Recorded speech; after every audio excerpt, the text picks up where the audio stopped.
next presentation now, it's Matteo Rulli. He's from a company called Data, based in Italy. And he's here to talk about many bundles of things. And this is based on some work they've been doing on their platform, which is called Plat.One. Okay, thank you. Good morning, everyone. Today, I'll try to explain why at Data we choose to adopt OSGi execution environment as our primary technological mainstay for our platform. Plat.One is the enterprise-grade Internet of Things platform. So in this product, we are trying to offer a set of commonalities to end users in order to simplify the development of end solution in the IoT and machine-to-machine world. So my goal is to explain what are the relationships between Internet of Things, Internet of Things and OSGi.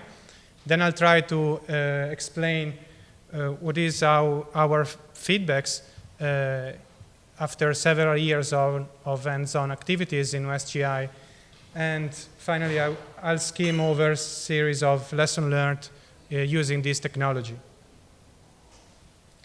Okay, so basically, IoT is a very complex environment.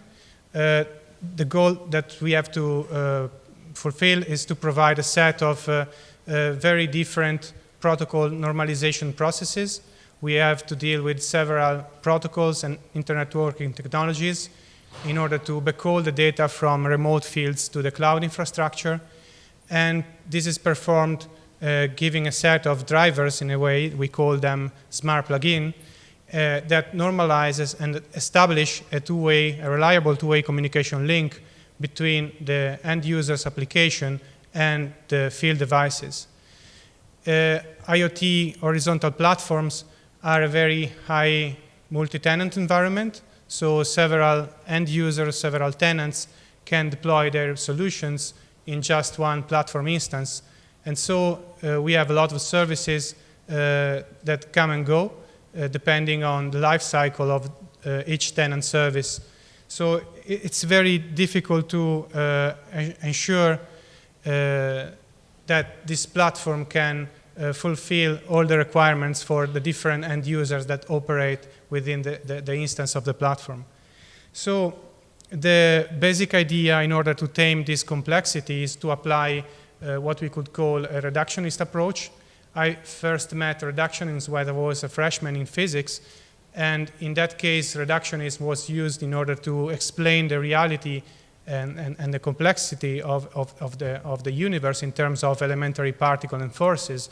So, but it's not just a concept that is just bound to physics. You can find it in chemistry, biology, and at the end of the day, object orientation in computer science is just another form of reductionism.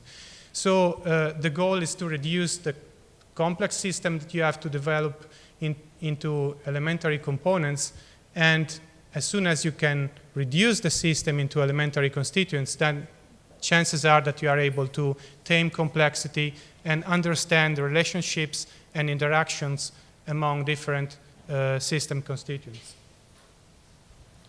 But the first step to enable the reductionist approach is to define system boundaries.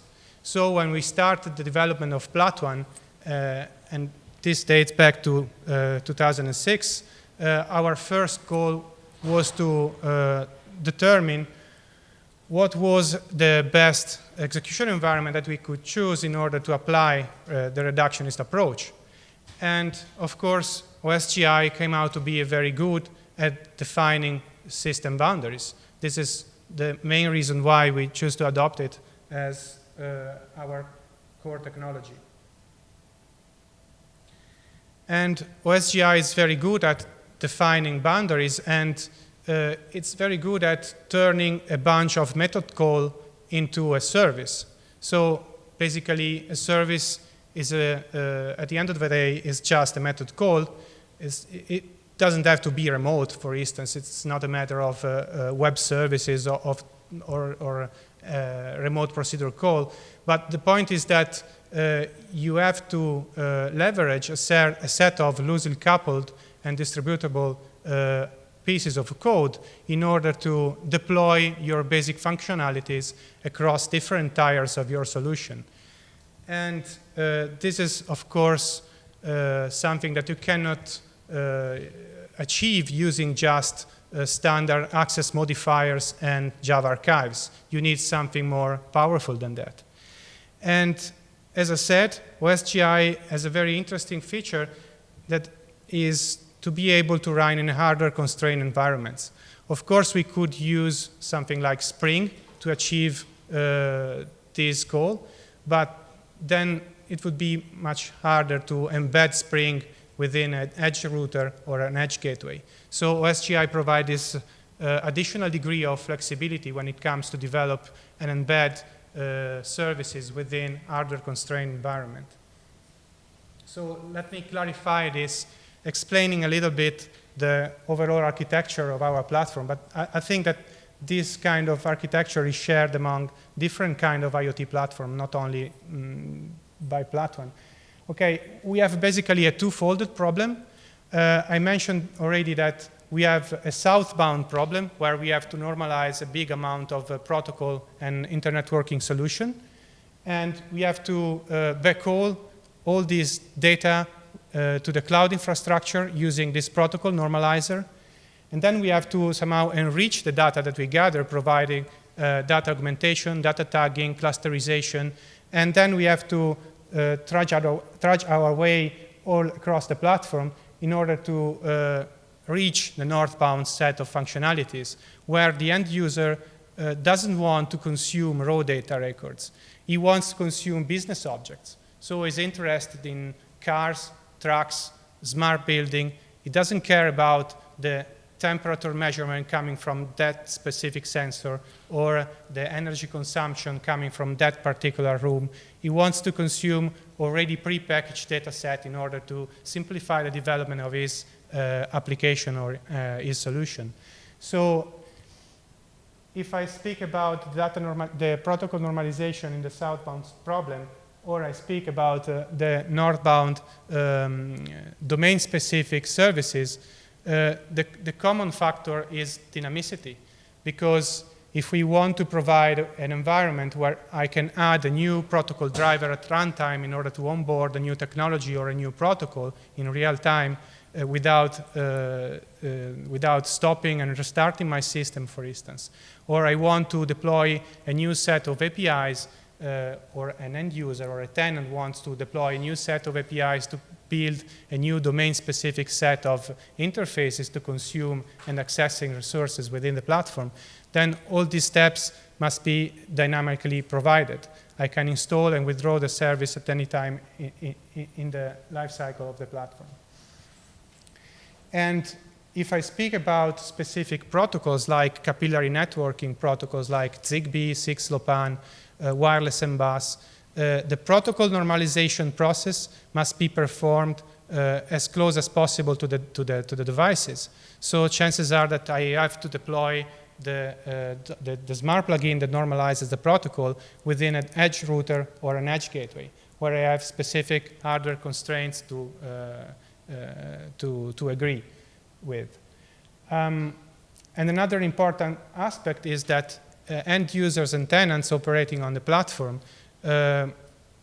are willing to push intelligence at the edges of the system. So it is very important, for instance, for video camera devices to pre-process and analyze data stream as close as possible to the source of data. So the end user must be able to push, for instance, complex saving processor queries or compression services or data aggregation logics within the edge gateway or the edge router where the protocol normalization happens. So this, I hope, clarify a little bit this second part of the slide where I said that we have to be able to push intelligence as close as possible to the data sources. And as soon as we manage to do that, we have a sort of ecosystem start growing.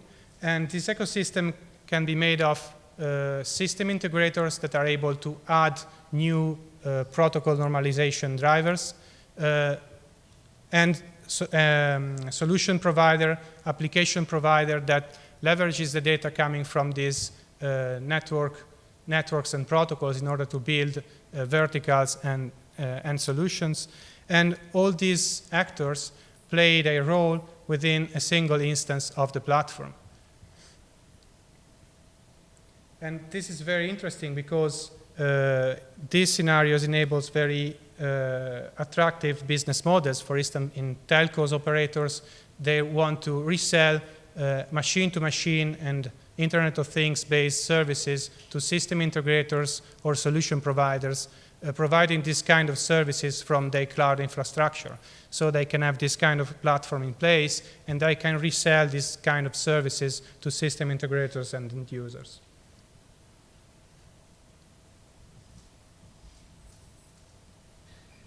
So this explains why we adopt OSGi as our execution environment, because it provided us the dynamicity that we thought we would need, and OSGi provided also this kind of service-oriented approach.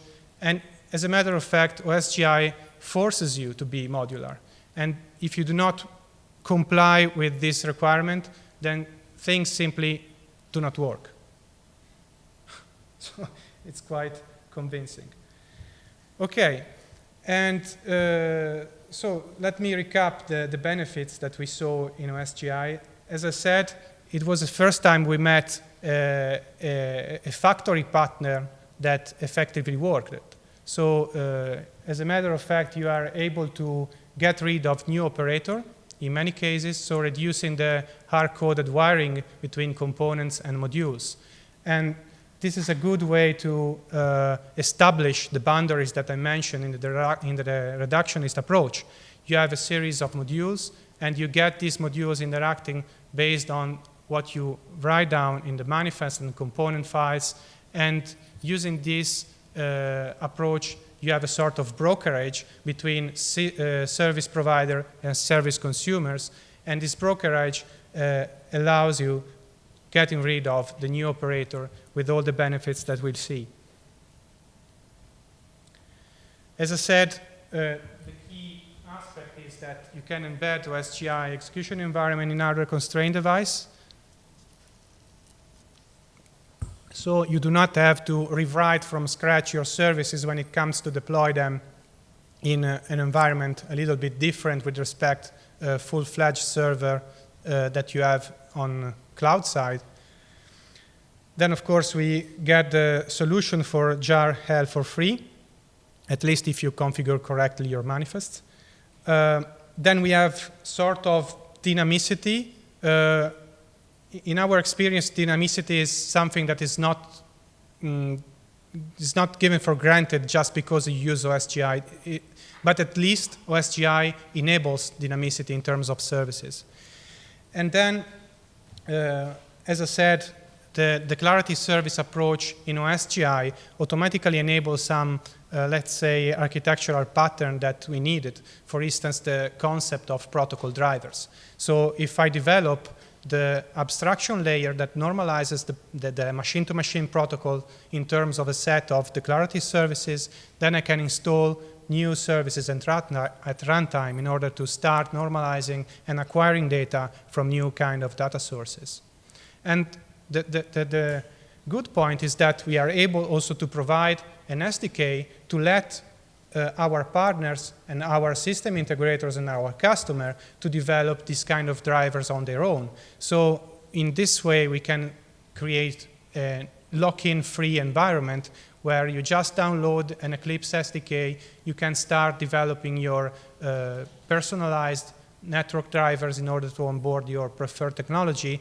And the ecosystem that I mentioned before can thrive because when you have different system integrators that contribute their drivers and their smart plugin in the ecosystem, then you have a sort of virtual cycle when things keeps growing in terms of service number.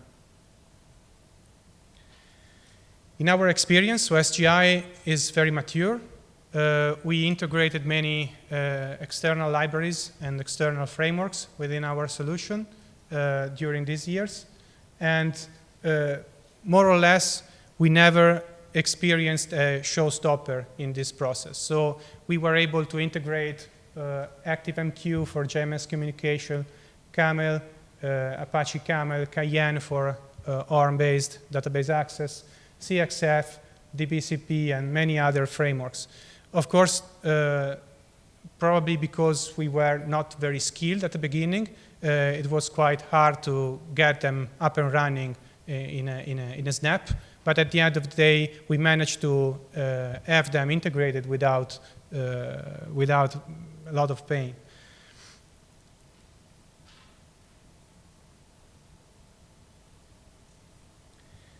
Okay, I heard the presentation, the talk by Peter Kriens this morning about the BND toolchain and the new approach of building OSGi-based applications. So probably the content of the next slides is quite old-fashioned. Sorry for that.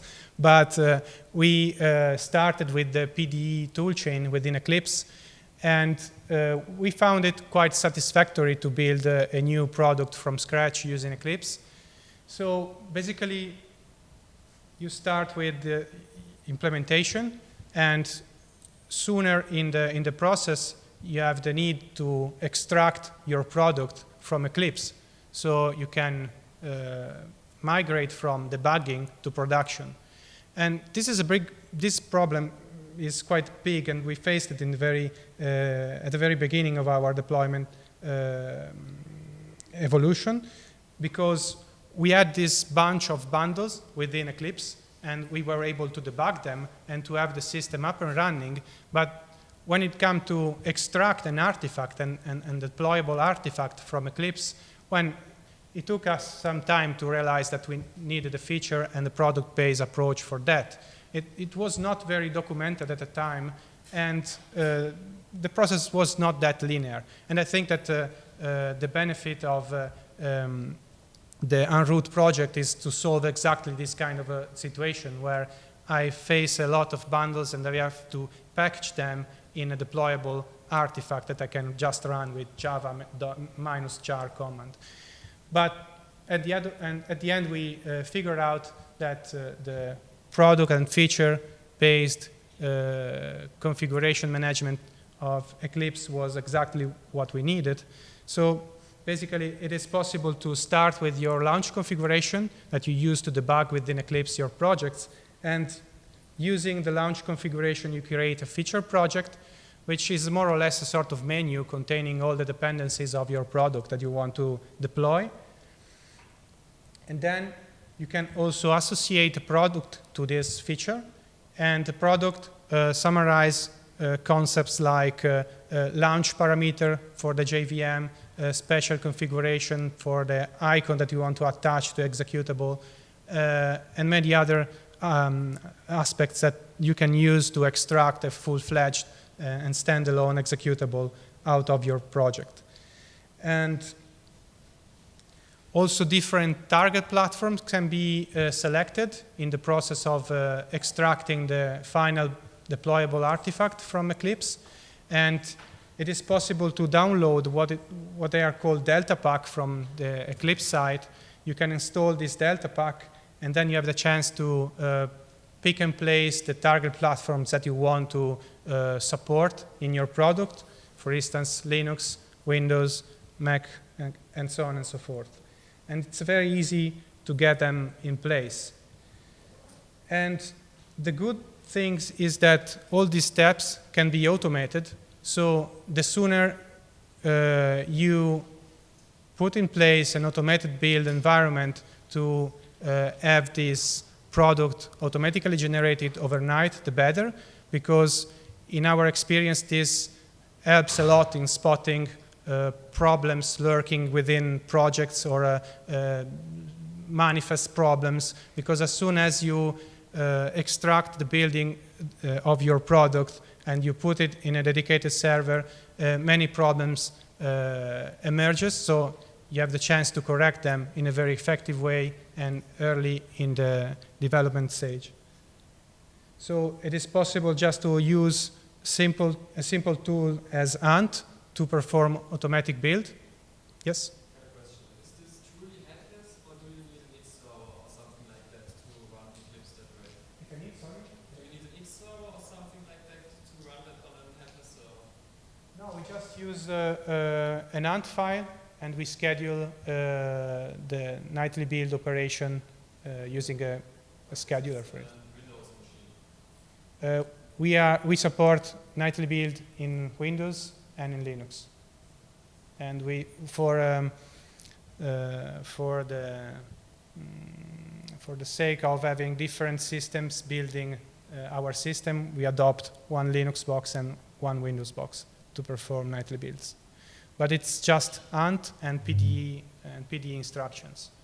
Of course, then we have to build also some ancillary services like WAR files, front ends, and for that we use non-OSGi things. But, well, it's nothing but ANT scripts.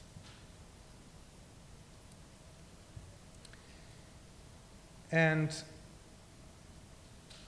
okay, this, of course, can be improved. For instance, we are not using continuous integration frameworks like Jenkins or something similar, but this at least is a starting point, and it was a very effective starting point for us because, as I said, performing nightly build operations, especially in OSGi, helped us a lot spotting out not defined problem.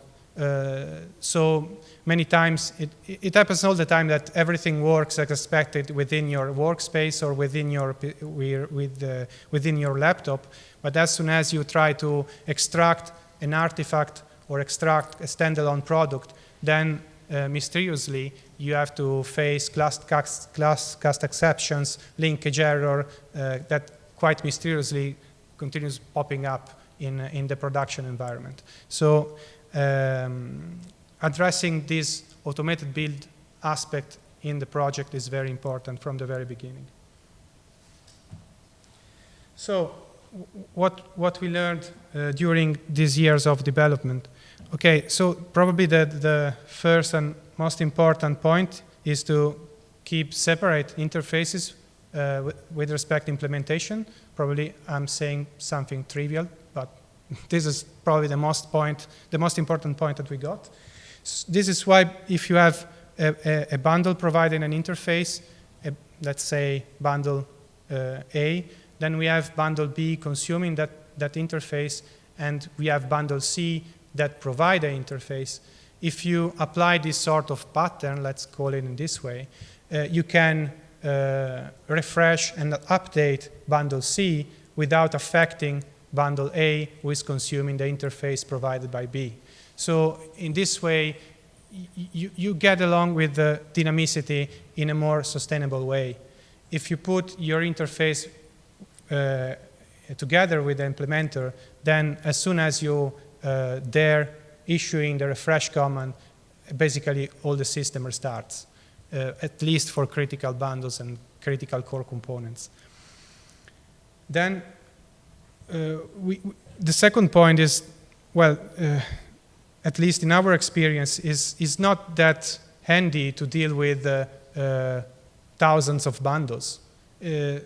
We didn't manage to do that, probably because we are just a very small software house, and we have to optimize some processes. But what we realized is that it's better to, at least in our experience, it's better to package together different declarative services within one bundle, and you can just use different component XML files in order to declare requirements and interfaces that are provided by that bundle. And in that way, you can somehow package together different declarative services using just one bundle. I don't know if this is a hack or a... Okay. And the other thing that somehow is related to the first point is to reduce at maximum the number of exported packages. So if you have an imp string token within your exported packages, probably you have a problem. You have just to export interfaces packages, and that's it. Because this ensures that you do not have too many new operators involved in your environment. And this, again, helps a lot when it comes to provide dynamicity. Because the more new operators you use around, the harder it becomes to tame dynamicity in terms of withdrawing and adding new services. Okay, and this is basically the content of the last point. So strive to avoid explicit wiring between bundles. And we made this error at the very beginning, and we paid it a lot when we tried to, for instance, manage hot software upgrade within the system. For instance, to upgrade a component or upgrade a set of bundles, we just tried the refresh command, and everything crashed. Well, crashed, restarted as expected.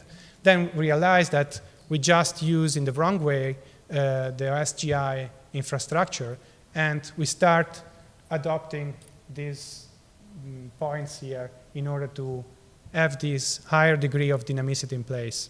So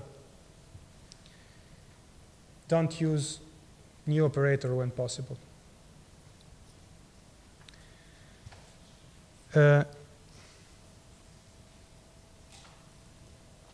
In our experience, leveraging existing frameworks or existing libraries is perfectly possible. We reduced our implementation cycles adopting many third parties and open source projects. And we did that using the import directive in Eclipse Rich Client plugin. You can just package together different jar using import plugin from existing jar archive operation. And what you get is a sort of bundle containing all the jar from that library or that framework. Probably this is not the most elegant way to do that, but, well, it works. And if you are patient enough to educate a little bit the automatically generated manifest, and you ensure that everything inside this manifest is, well, is as you would expect, then you end up with a perfectly functioning bundle that you can use to integrate CXF or ActiveMQ in your OSGi-based project. And the only problem in this approach is to factorize common projects. For instance, this can be done, for instance, with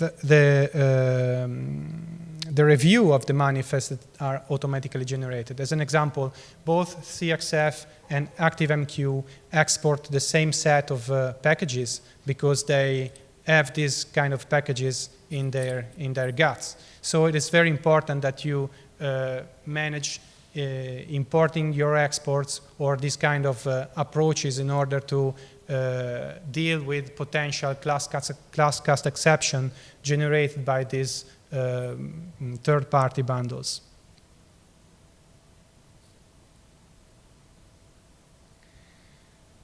Okay, another important thing that we learned is to read the books. We found this book very lucid and explanatory for many OSGi-related problems. And this is a quite classical anti-pattern that can explode in your hands when you use OSGi. So you start deploying, let's say, two bundles, HTTP service and servlet API. And let's say the servlet API export a package called Java servlet, okay? Then later on you deploy a new couple of bundles, let's say Tomcat, who is exporting Java servlet, but with a higher version than before, and an HTTP client. If you just stash these kind of bundles without minding uses directive or importing your packages that you export and this kind of directives, it can happen that the Java servlet can be wired to the HTTP client because HTTP client just imported Java servlet, and this version is higher than the original one.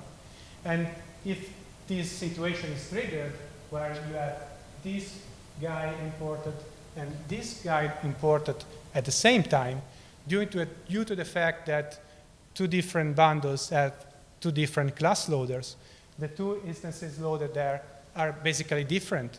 And if you try to cast one into the another one, all you get is a class cast exception. And this can be avoided, for instance, with uses directives, where you force somehow the framework to bind the right Java servlet instance on the right. So it may seem a little bit obscure, but and it was for me at the beginning. But then you have to get your way across this technology, and I wouldn't say that it's natural at the end, but you are able to figure out what are the correct directives that you have to put in place when you have to cope with situations like that. So as was mentioned this morning, I think that after some years of development, it becomes more natural what you have to do to get things up and running. And this kind of directive and this kind of approaches within the manifest become more natural in a way. As I said, dynamicity is not a gift that OSGi gives you for free. We hope that. At the beginning of our development, we hoped that OSGi could mean dynamicity for free, but we soon discovered that this is not the case. And since dynamicity lies at the foundational levels of our platform, a great deal of work we had to do is to add somehow add some patterns or some architectural choices in order to let dynamicity coexist with our system and OSGi. And I think that the abstract factory pattern enabled by the declarative service and dependency injection offered by OSGi is the key element to get this kind of dynamicity in place. But there is work to do. And finally, I always read about the dynamic import package directive as something like the go-to statement in imperative programming, but I have to say that probably someone will beat me for this sentence, but in many cases, especially for legacy monolithic bundles created out of third-party components like CXF or Hazelcast or other kinds of third-party libraries, dynamic import package is very important to deal with some technicalities involved, for instance, in the marshalling and unmarshalling of your POJO, or a specific web service publishing activity performed by CXF, because CXF has to know where the interfaces describing your, for instance, SOAP endpoints are stored, and this is something that you can do only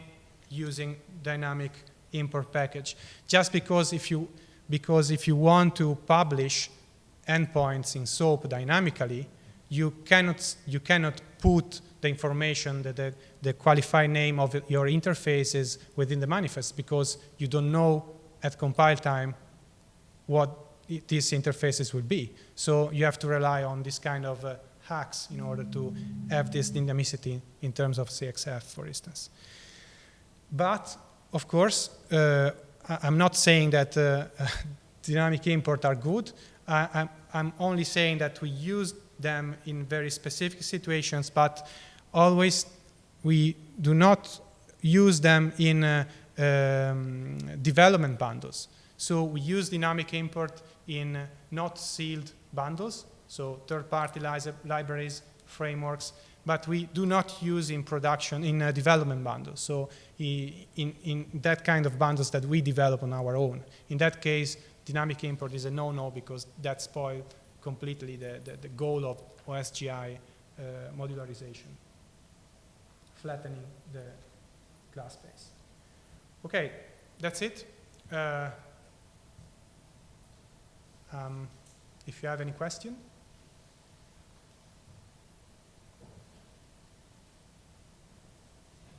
No questions? We'll give you coffee, biscuits. Hope it's not a bad sign. I think it's the coffee. Okay.